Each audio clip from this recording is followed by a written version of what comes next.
Hello everybody, welcome to my channel. I want to talk about loving someone who's selfish. Now, I've done one on narcissists and controllers, but the selfishness doesn't mean they're necessarily a full-blown narcissist. It just means they're really, really selfish. It's very about me and me and me and me. Some people are very selfish, some people are in the middle, and some people are unselfish. And if you're an unselfish person and you're trying to love someone who's selfish, you need to have protection, because they will take advantage of you unless you have some boundaries, and that's what I want to talk to you about. Selfish people, it's just all about them, really. You know what I'm talking about. It's their agenda, what they want. They'll always take the biggest piece of cake on the table. They will get rid of you if you're supposed to go out because they get a better deal. It's all about them. And if you start being more observant, you will see it's all about them. Sometimes when it's about you, it's actually still about them, because there's agenda there, so they want to suck up to you or get you to do something for them, so they will sort of be nice to get something. Selfish people aren't people I particularly like. I think it's a horrible trait to have, and they will not change normally, because why would you? You're getting everything you want. However, if you've got people in your family or friendships, maybe at work, and you have to deal with them, you just have to find a way to be loving towards them and have really strong boundaries. When you're with a selfish person, you can't put them first all the time. You can sometimes, but you can't put them first all the time, because you will get into trouble. When you're with a selfish person, you almost have to be selfish back and look after yourself, like look after you. Run it past yourself. If you want to do it, you do it. If you don't want to do it, you don't. If you don't want to give them the money, you don't. Whatever the things are, if you don't want to go to that thing they want you to do, you don't have to. And that's where the boundary part comes in, because selfish people will just trample over you if you don't have some kind of firm boundaries. You are not being unloving to look after yourself, and you need to look after yourself first with selfish people. I've known quite a lot of selfish people, and at first I was being the pleaser and doing everything and loving towards them. And after a while, I just felt that they were just taking, and I was just giving, and the investment in the relationship was really unbalanced. So I've changed that over the last decade probably, and I give as much as I want to, and I do what I want to do and what I can do, but I do not do all what they want, because some of their stuff, they're just being selfish and they just want everything. You will find that you have to be careful with them when you go out. If you're going out for a meal, make sure that they pay their part. Have separate payment if you have to with them. The same as if you do a round of drinks or something, it's probably not good to do a round with them, because when it's their turn, they usually go home or they can't be found and they don't pay their way. They'll also be selfish in they will take more than they should of things.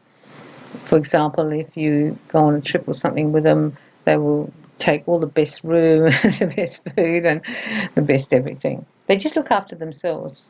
And they think they're quite entitled. I find selfish people are very entitled. They think that, well, why can't I? You know, I wanted it. Why can't I have it?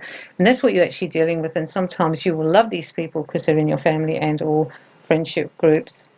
But you need to have boundaries. The unselfish person will put you first and then you put them first. And it's like a really nice backwards and forwards thing. The selfish person will never put you first unless they have some agenda, and it'll always be them, and you'll be putting them first quite a lot. So that's why I think you need to make your own little boundaries and decide what you will or won't do. The other thing is too, you're going to get really resentful with them, which isn't going to help your love relationship, because you'll resent them because you got conned again, or you got talked into it, or they didn't help you pay for the group present and you ended up paying the last part. You don't want to put yourself in that position. Don't do any money deals with them. You'll come off badly. Don't do any presents. We share the presents. I wouldn't book a holiday with them and pay for it on my credit card. You really, really need to be careful with them, because they'll be selfish in the money department. They will also be selfish with time. Like when they've got a problem, they'll be on the phone for 40 minutes and you'll be listening to them. But it's something you need help with, they're just not available, or they'll just give you 5 minutes. The time ones are really important for you to have a look at. Like, how much time am I spending on their stuff and how much time are they actually spending on my stuff? They'll be selfish with time and with money. They will also be quite territorial with their stuff. You can actually see the development in a family of the selfish kids because they'll be very territorial and they won't want to share, particularly when they're at age where they understand what sharing means. If you have a selfish partner, I'm really sorry.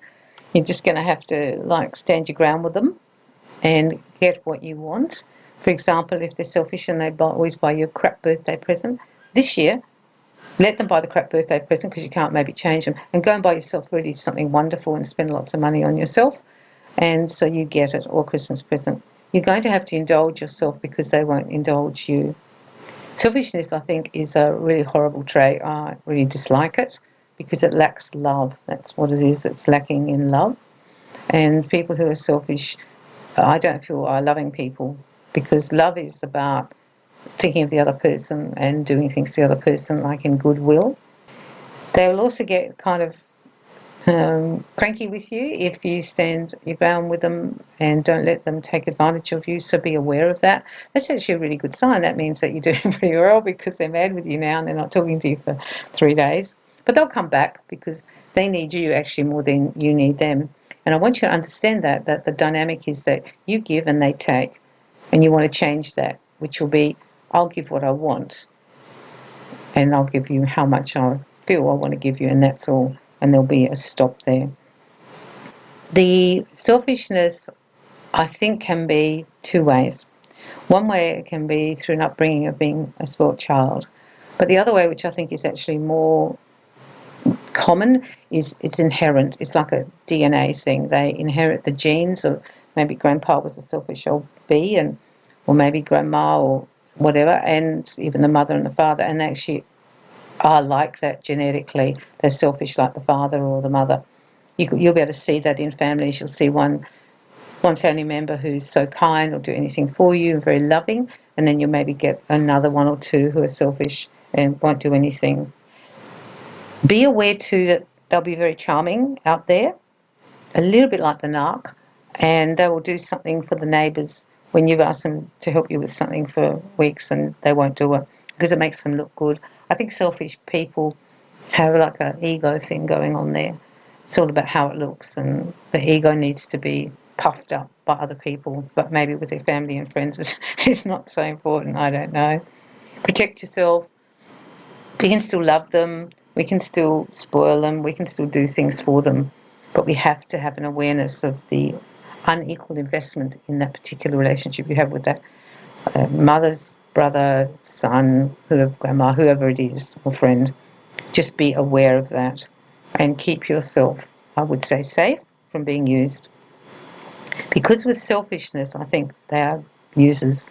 They will use other people to get them to do things for them, or play the victim, and then the person goes, oh, I'll do it.